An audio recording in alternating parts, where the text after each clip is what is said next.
So going to be looking at some introductory Excel videos here. And when we look at Excel, a lot of people don't understand the potential that the program has.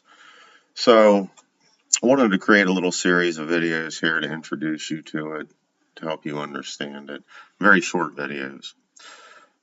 So when we're using Excel, the biggest thing is we're going to use the equal sign a lot. And what this does is this tells Excel, hey, I want you to do something for me. This is what I'm asking you to do. What is after this equal sign? So maybe we were wanting to know, hey, what is 4 plus 7? We're going to type in Excel, hey, what is equals 4? And then we're going to go plus 7 and hit enter. And it's going to tell us, hey, that's 11. So we can use this as a basic calculator in a sense. We could say, hey, Excel, what is 13 minus 4? And Excel will tell us it's 9. We can also say, hey, Excel, what is 2, say, times 6? Well, that's 12.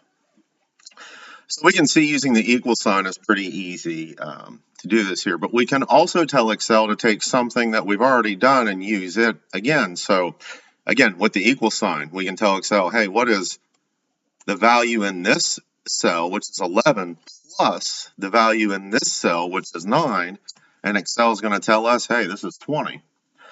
So we can use this to add and subtract both multiply and divide individual numbers. We can use it to get some values of cells.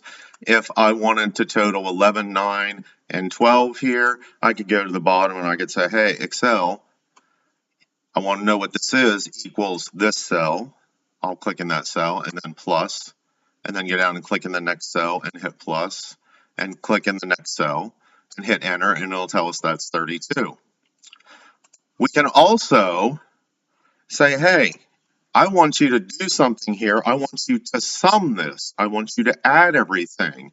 So we can go the sum of all 3 of these and just drag down with our cursor and then close parentheses and hit enter, and it will do the same thing.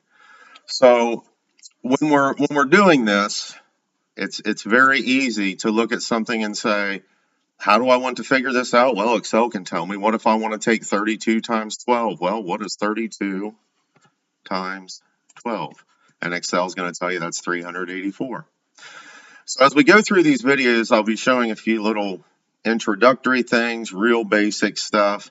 But a lot of what we'll be doing in Excel is going to be using these things called functions. And if we click and open a function box, it's going to give us a lot of options of different functions. So we'll look at these more as we go through the videos. So thank you for your time and have a wonderful day. Bye.